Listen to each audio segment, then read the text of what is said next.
महेंद्रगढ़ के दोंगड़ा अहीर में नांगल चौधरी के विधायक अभय सिंह यादव ने विकसित भारत जन विश्वास रैली का किया आयोजन। रैली में भाजपा के प्रदेश अध्यक्ष नायब सैनी और प्रदेश प्रभारी तथा त्रिपुरा के पूर्व विधायक विप्लव देव रहे मुख्य अतिथि। रैली में लोकसभा चुनाव का आगाज, लोगों का उमड़ा जनसैलाब। महेंद्रगढ़ के दोंगड़ा अहीर में नांगल चौधरी के विधायक अभय सिंह यादव ने विकसित भारत जन विश्वास रैली का आयोजन किया, जिसमें भाजपा के प्रदेश अध्यक्ष नायब सैनी विशिष्ट अतिथि रहे तो प्रदेश प्रभारी तथा त्रिपुरा के पूर्व विधायक विप्लव देव रहे मुख्य अतिथि रहे, जिनका बड़ी माला के साथ स्वागत किया गया।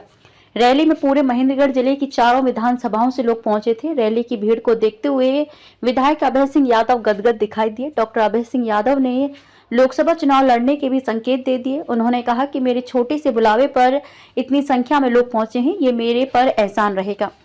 उन्होंने कहा कि मैं मुख्यमंत्री मनोहर लाल का भी धन्यवाद करूंगा कि मैंने जितने भी विकास कार्यों के लिए मुख्यमंत्री जी को कहा तो उन्होंने कभी भी मना नहीं किया और क्षेत्र में भरपूर विकास किया। उन्होंने कहा, 1 महीने की उम्र में मेरे पिता छोड़ के चले गए थे। मेरी विधवा मां ने कहा था, नियत पर काबू रखना और मेहनत पर विश्वास रखना, भगवान तेरे को हमेशा आगे बढ़ाता रहेगा। उन्होंने कहा कि मैं समाज का ऋणी हूं कि समाज की वजह से परमात्मा ने इतना दिया है कि आज मैं इस मुकाम पर हूं। उन्होंने कहा कि हमारे युवाओं को रोजगार के लिए इस जिले को उद्योग की जरूरत है और वो मुख्यमंत्री जी से मिलकर हम पूरा करेंगे और बड़ी इंडस्ट्री लेकर आएंगे। इस मौके पर त्रिपुरा के पूर्व मुख्यमंत्री और भाजपा के प्रदेश प्रभारी विप्लव देव ने कहा कि आज पूरा देश मोदी की रंग में रंगा हुआ है। उन्होंने कहा कि जनता का विश्वास आज भी प्रधानमंत्री नरेंद्र मोदी पर कायम है। यही कारण है कि हाल ही में हुए 5 राज्यों के विधानसभा चुनाव में भाजपा ने 3 राज्यों में प्रचंड बहुमत के साथ सत्ता हासिल की है। वहीं तेलंगाना में भी भाजपा की 9 सीट आई हैं। उन्होंने वर्ष 2024 में होने वाले लोकसभा चुनाव के लिए लोगों को तैयार रहने तथा प्रधानमंत्री नरेंद्र मोदी के पक्ष में मतदान करने की अपील की। इस मौके पर भाजपा के वरिष्ठ नेता व पूर्व मंत्री प्रोफेसर रामविलास शर्मा, प्रदेश के राज्य मंत्री ओम प्रकाश यादव, सांसद धर्मवीर सिंह अटेली के विधायक सीताराम, भाजपा के जिला प्रधान दयाराम यादव के अलावा भारतीय जनता पार्टी के अनेक पदाधिकारी व सदस्य उपस्थित थे। नमन करता हूं कि आप इतनी बड़ी संख्या में सुबह से 10 बजे से यहाँ बैठे हैं। मैं आपके प्रति अपना आभार प्रकट करता हूं और आपका ये एहसान हमेशा मेरे सर पे रहेगा। भाइयों बहनों 2014 में थोड़ा चुप करो ना रणजीत। 2014 में पहली बार नौकरी छोड़कर आपके पास आया था और आते ही दिल में कुछ अरमान थे। भारतीय जनता पार्टी का मैं ऋणी रहूंगा हमेशा कि मुझे उन्होंने नौकरी से आते ही टिकट दिया और टिकट देकर पूरे 9 साल काम करने का मौका दिया। मैं माननीय मुख्यमंत्री जी का भी उनकी पीठ पे धन्यवाद करता हूं कि इस पिछले 9 साल में उन्होंने मुझे काम करने का भरपूर अवसर दिया और जहां जहां भी क्षेत्र की आवश्यकताएं थी उन क्षेत्र की आवश्यकताओं को उन्होंने भली भांति से देखा और परखा और मेरे जब भी मैंने उनसे अनुरोध किया किसी काम के लिए उन्होंने कभी मना नहीं किया। भाइयों बहनों, राजनीति आज के युग में अब विशेषकर जब सोशल मीडिया चारों तरफ से सक्रिय है, वो जमाना चला गया कि राजनीति में 5 साल में एक बार दर्शन देके चले जाओ, उसके बाद में लोग दोबारा सुने। सोशल मीडिया पे हर आदमी का एक व्यक्ति का रोजाना आकलन होता है। हमारे समाज का हर प्रबुद्ध आदमी, गांव की चौपाल में बैठने वाला, हुक्के पे बैठने वाला आदमी भी, आप सबको एक राजनीति में इतनी दिलचस्पी है कि हर वक्त राजनीति की चर्चाएं करते रहते हैं। और मैं तो कई बार दली पे बैठने जाता हूं तो जाते ही कहेंगे, डॉक्टर साहब आपकी बड़ी लंबी उम्र है, आपका जिक्र कर रहे थे। तो मैं कहता हूं राजनीति के अलावा भी कोई बात देख लिया करो, सारे दिन राजनीति डिस्कस करते रहो। तो ये जमाना है, इस जमाने में राजनीति को रोजाना विवेचन होता है। और भाई मैंने तो एक ही बात सीखी थी कि भाई मेरी माँ हमेशा मेरे को एक बात कहती थी कि नियत पे काबू रखना और अपनी मेहनत पे विश्वास रखना, भगवान हमेशा तेरे को आगे बढ़ाता रहेगा। 1 महीने की उम्र में पिताजी छोड़ के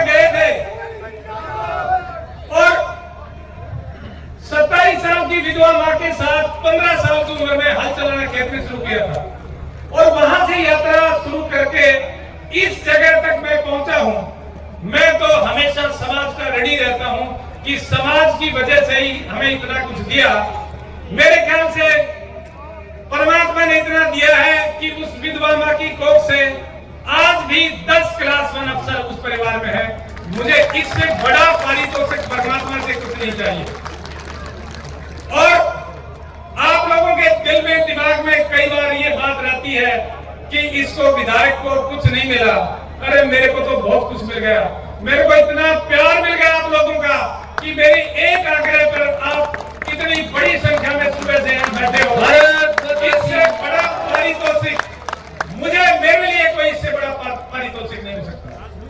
भाइयों बहनों, सकारात्मक राजनीति करता हूं, कभी किसी की आलोचना नहीं करता। मेरे खिलाफ कोई कुछ भी कहता रहे, कभी मैं उसका प्रत्युत्तर नहीं देता।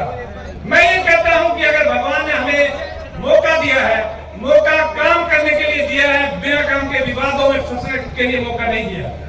और मुझे याद है अच्छी तरह से 2014 में जब मैं पहली बार विधानसभा में गया था और पहली बार जब बोलने का अवसर मुझे मिला तो मुझे मेरे दिमाग में, मेरे दिल में 30 इलाके के प्रति कि इलाका बर्बाद हो रहा है बिना पानी के। और मैंने अपनी पहली ही स्पीच में, पहला जो विधानसभा में बोलने का अवसर मिला, मुझे याद है 4 नवंबर 2014 को, और उसमें मैंने पानी का मुद्दा उठाया था। और मैं बड़ा खुशकिस्मत समझता हूं अपने आप को कि माननीय मुख्यमंत्री जी ने 1 हफ्ते के अंदर ही मेरे को बुला के कहने लगे भाषण देता रहेगा या कुछ मेरे को लिख के देगा। और मेरे एक प्रस्ताव पर चौथे दिन उन्होंने चीफ इंजीनियर को यहाँ सारे लिफ्ट इरिगेशन सिस्टम की और आली का एस्टिमेट बनाने के लिए भेज दिया था।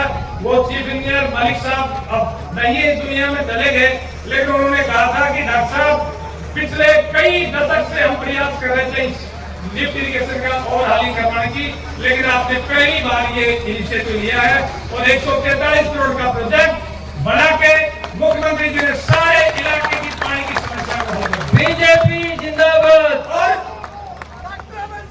एक ऐसी व्यवस्था हमने कायम की, एक ऐसी व्यवस्था कायम की कि उस व्यवस्था में पूरे जिले की रिचार्जिंग का एक पूरा रोड मैप तैयार किया।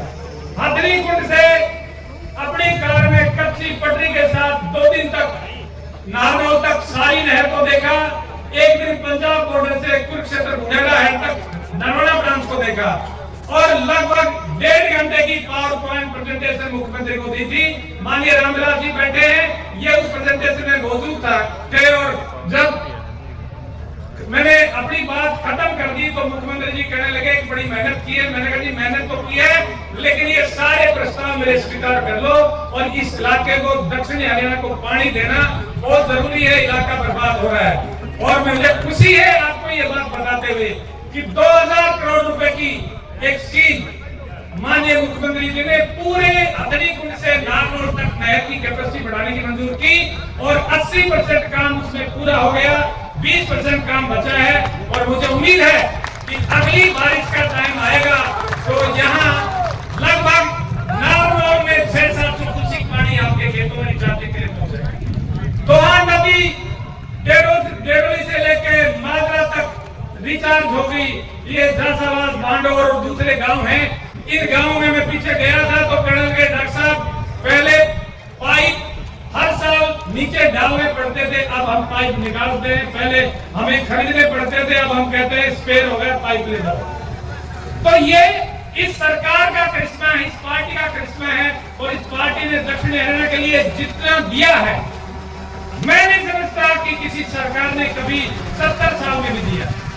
राजनीति तो 70 साल से भी होती आ रही थी, लेकिन राजनीति ने क्षेत्र की भलाई के लिए कभी कुछ नहीं सोचा, क्योंकि वोट का तरीका ये था कि 5 साल में एक बार आओ, एसवाई का नारा लगाओ, कहो एसवाई बनेंगे, अगली बार उसके बाद में फिर गायब हो जाओ। और हमने जिक्र नहीं किया एसवाई का, हमारा हक है, तो सरकार फैसला होगा पानी आ जाएगा, लेकिन एसवाई के फैसले तक हम दक्षिणी हरियाणा के महेंद्र के किसानों को प्यासा नहीं मार सकते थे, उनकी भूमि को बर्बाद नहीं करना था। तो इसलिए सरकार ने ये स्कीम दी। आपके पास आप जयपुर में पैसे ले जाते हैं, हम सारे के सारे रास्ते में सीरियस तोड़ जाते हैं। और अब मात्र एक अनुरोध पे 700 करोड़ की लागत पे 710 बेड का मेडिकल कॉलेज आपके पास बन के तैयार हो गया और उस मेडिकल कॉलेज में भगवान ने चाहा तो नए साल में हॉस्पिटल शुरू करवा देंगे और आपको जयपुर और दिल्ली और गुड़गांव के चक्कर नहीं लगाना। जनसभा पहली बार मैं देख रहा हूँ, मेरे 1 साल के ऊपर हुआ है, मैं प्रदेश के प्रभारी हूँ। जिस तरीके से जनता ने एक सकारात्मक तरीके से सुबह 10 बजे से लेकर 4 बजे तक धूप में बैठे रहना बहुत बड़ी बात है। हम तो आधा घंटा धूप में नहीं बैठ सकते, तो सच्चाई में बता रहा हूँ। तो यहाँ का किसान जो मेहनती है, काम करना जानता है, लगन है, आज वो प्रमाण किया है। और ऐसे लगन वाले किसान जब साथ होता है, जनता जब साथ होता है, तब इसका जीत सुनिश्चित है। मैं विश्वास करता हूँ पूरे हरियाणा को आज इस भूमि से संदेश दिया है कि मोदी जी के साथ पूरा हरियाणा जनता है और मनोहर लाल खट्टर जी को भी संदेश दिया है जो आपके काम से संतुष्ट होकर इतनी बड़े मात्रा में लोग हमारे विधायक लोगों के साथ आए। विकास के नाम पर आप देखना चाहिए लोगों का मन। देखिए, विकास हुआ है। हमारे विधायक जी ने, हमारे लक्ष्मण जी ने, आपने देखा होगा, अभय सिंह जी ने अपने भाषण में बोला है, मेडिकल कॉलेज से लेके पानी का, किसानों के पास पानी पहुंचाने से लेके रोड की व्यवस्था इस नेशनल हाईवे, और उन्होंने एक डिमांड की जो इंडस्ट्री यहाँ डेवलप करना चाहते हैं, एक उन्होंने सबके सामने, हमारे सामने रखा विषय। इस विषय को मैं माननीय मुख्यमंत्री जी के सामने रखूँगा और बाकी इस एरिया के जनता जानते हैं तो यह डेवलपमेंट किसने किया है, कौन से विधायक ने किया है, कौन सा एमपी ने किया है, तो इसीलिए जनता सब कुछ जानती है, जनता सब। Thank you.